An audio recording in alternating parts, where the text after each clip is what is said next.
You paid $3,000 for a German Shepherd. You brought him home, you loved him, you trained him, and then at age 6, he can barely walk. The vet looks at the x-ray and says hip dysplasia, both hips. Surgery will cost you $14,000, and even after surgery, he will never fully recover. You go back to the breeder, and the breeder says, well, it happens sometimes with the breed. But here is what the breeder never told you, what the pet store never told you, what even most vets won't tell you because they simply don't know bloodlines. There is not one German Shepherd. There are two completely different animals walking this planet under the same name. One of them was engineered by a government for 40 years to be almost physically perfect. The other one was engineered for dog shows, and the results are slowly destroying the breed from the inside. And the most dangerous part? You cannot tell them apart just by looking. The breeder won't tell you, the registration papers won't scream at you, and by the time you find out which one you bought, you are already emotionally attached, financially committed, and completely unprepared for what is coming. I have spoken to GSD owners in the US, in the UK, people who have spent anywhere from $800 to $22,000 on these dogs, and the pattern is always the same. The ones who didn't know about bloodlines, they suffered. The ones who did, they made a completely different decision. So today, I am going to tell you everything, not the surface level stuff you find on every dog website, the actual information that changes your decision. Let's start from the beginning, because to understand what these two dogs are, you have to understand why they exist. When World War II ended, Germany was physically cut in half. A wall went up, families were separated overnight, and two completely isolated societies began developing in parallel, including their dogs. West Germany went one direction: open borders, international dog shows, breeders competing for aesthetics, for that elegant sloped-back silhouette that wins championships and looks beautiful in photographs. The world fell in love with that look. Hollywood used it, advertisements used it, and breeders kept pushing it further and further. More slope, more angulation, more dramatic rear end. East Germany, the DDR, Deutsche Demokratische Republik, went a completely different direction. The East German government didn't care about dog shows.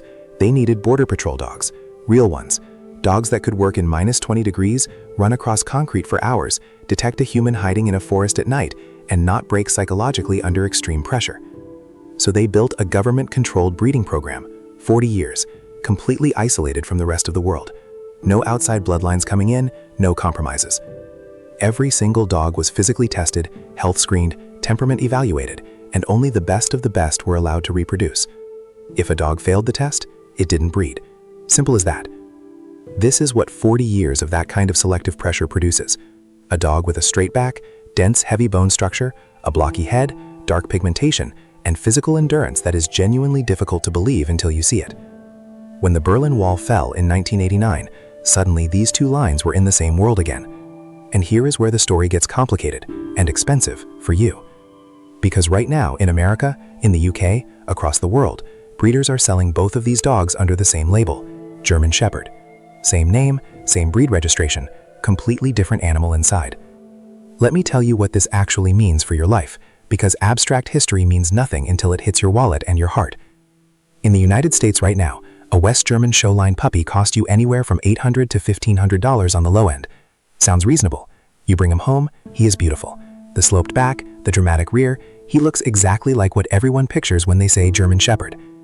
By age 4, you start noticing he sits awkwardly sometimes. By age 5, the vet says mild hip dysplasia, let's monitor it. By age 7, both hips are gone. You are now looking at $3,500 to $7,000 per hip for surgery, and that is if you catch it before it becomes critical. The Orthopedic Foundation for Animals, the organization that tracks hip health data in America, their own records show hip dysplasia rates in West German show lines running at 18 to 22%, nearly 1 in 5 dogs, and that is from registered breeders with health-tested parents. The backyard breeder selling you a purebred German Shepherd for $600 on Facebook, nobody is tracking those numbers.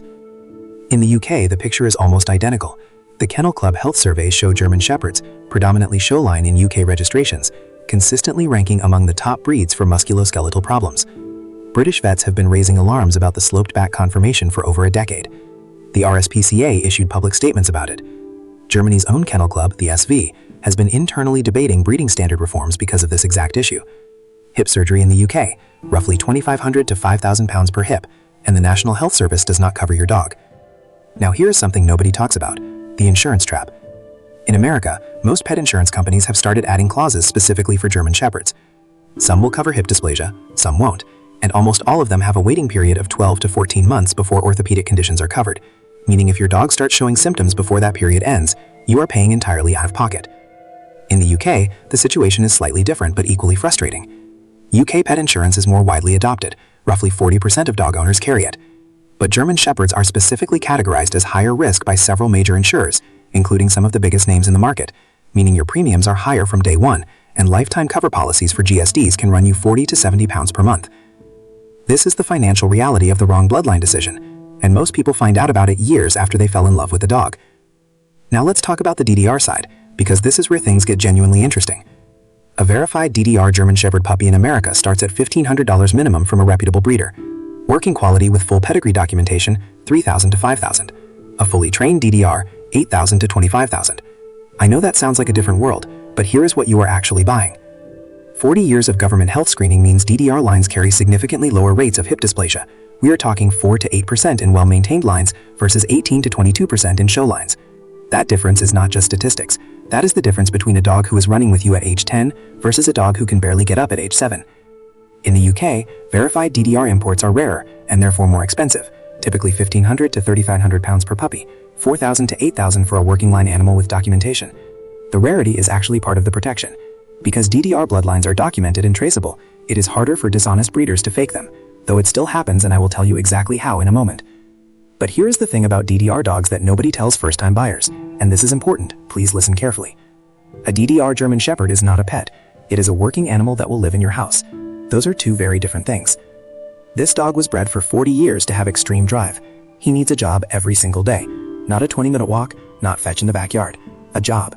Structured exercise, obedience work, mental challenges, minimum 2 to 3 hours daily, non-negotiable.